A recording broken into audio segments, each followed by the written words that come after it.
Luka Garza's journey in the NBA is not the kind of story that usually grabs headlines. There are no viral mixtapes filled with explosive dunks or chase-down blocks that defy physics. There is no narrative built on elite athleticism or jaw-dropping speed. Instead, what the Boston Celtics are learning about Luka Garza is something the Minnesota Timberwolves, and perhaps much of the league, wish they had fully understood earlier. This is the story of a player who survives and now thrives through skill, intelligence, effort, and an unbreakable competitive spirit. To understand why Garza's presence has become quietly valuable for the Celtics, you have to start with what he actually brings on the court. Luka Garza is a legitimate offensive weapon. He is not just a traditional big who camps in the paint and waits for dump-off passes. He stretches the floor with confidence and efficiency, knocking down nearly 50% of his three-point attempts. That number alone forces defenses to respect him beyond the arc, which immediately changes spacing for everyone else on the floor. For a Celtics team that values ball movement, spacing, and read-based offense, that skill matters. But shooting is only part of Garza's offensive value. He is one of the most effective screen setters in the NBA. That is not an opinion. It is backed by data. He ranks among the league leaders in screen assists per 36 minutes, a statistic that measures how often a player's screen directly leads to a made basket by a teammate. This is the kind of contribution that rarely shows up in highlight packages, but consistently shows up on winning teams. Every solid screen creates separation. Every moment of separation creates an advantage. And Garza creates those advantages over and over again. Then there is his work on the offensive glass. Garza relentlessly pursues second-chance opportunities. He averages multiple offensive rebounds per game in limited minutes, and when adjusted for playing time, those numbers become even more impressive. Offensive rebounds are effort plays. They are about positioning, anticipation, and a willingness to fight through contact. Garza excels in all three. He understands angles, he reads the trajectory of the ball, and he commits fully to every possession as if it might be his last opportunity. That relentless approach exists because Garza has never had the luxury of coasting. Unlike many NBA players, he was never gifted elite athletic tools. He does not jump higher than everyone else. He does not move faster than guards on switches. He does not rely on raw physical dominance. From the moment he entered competitive basketball, he understood that his path would be different, it would be harder, and it would require more work than most. Despite that, his college career at Iowa was nothing short of extraordinary. Garza was one of the most decorated players in NCAA history.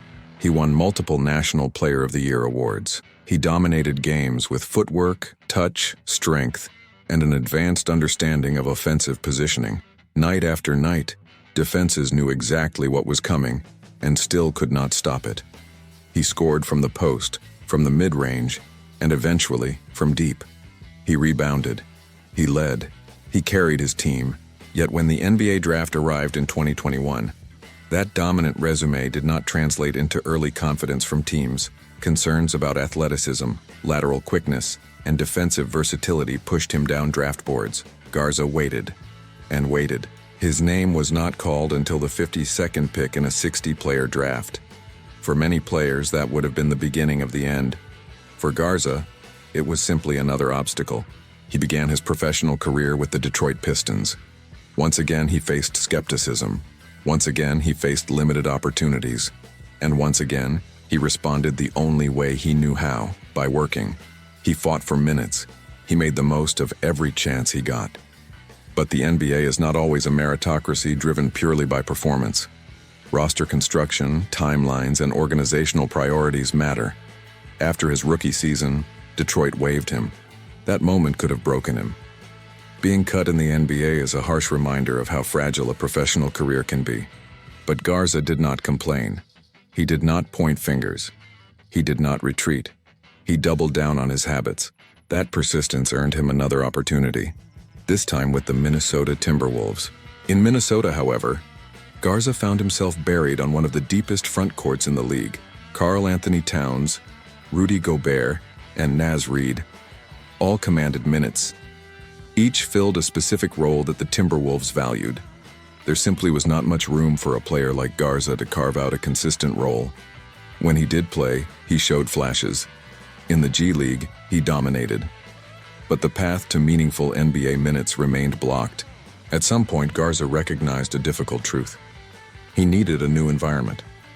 Not because he could not compete, but because opportunity matters as much as ability in the NBA. That realization led him to Boston. The Celtics did not bring Garza in with grand announcements or lofty promises. They brought him in because they saw something that aligned with their identity. Under head coach Joe Mazzulla, Boston values intelligence, effort, shooting, and role discipline.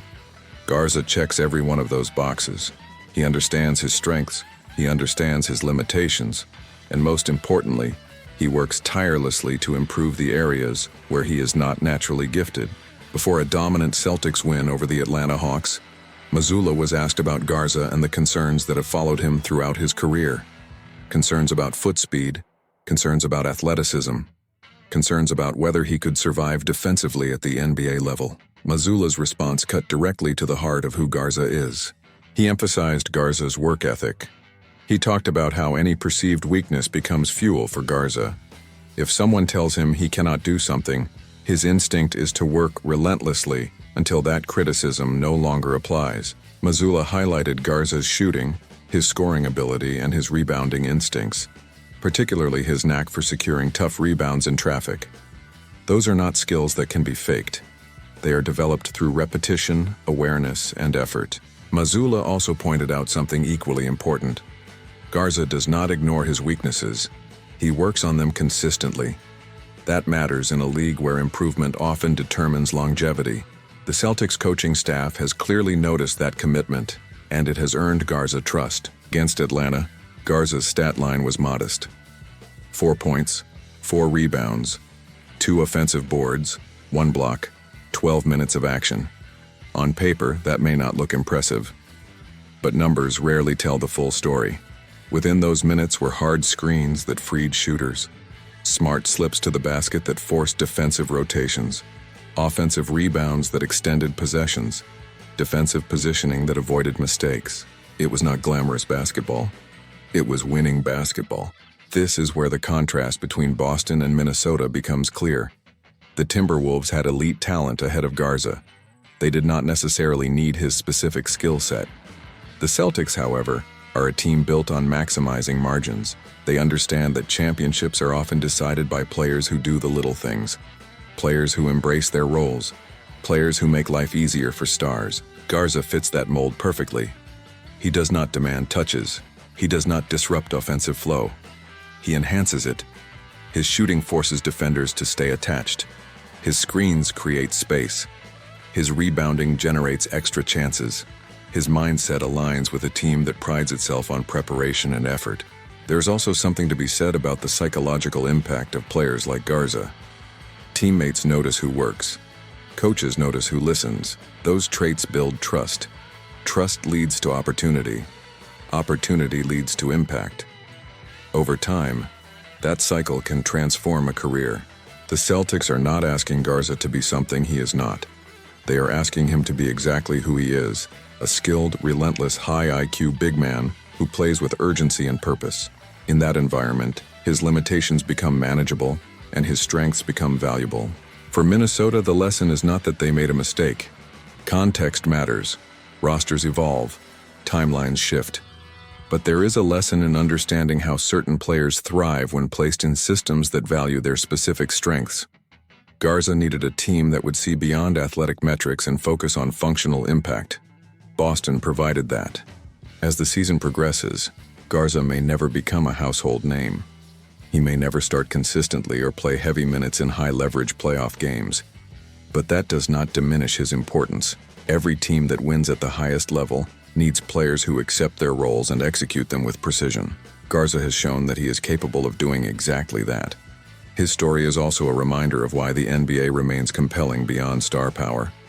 It is a league where persistence can still carve out opportunity, where intelligence and effort can compensate for physical limitations, where players who refuse to quit can rewrite their narratives. The Celtics are learning what the Timberwolves could not fully explore. Luka Garza is more than a depth piece. He is a professional in the purest sense of the word.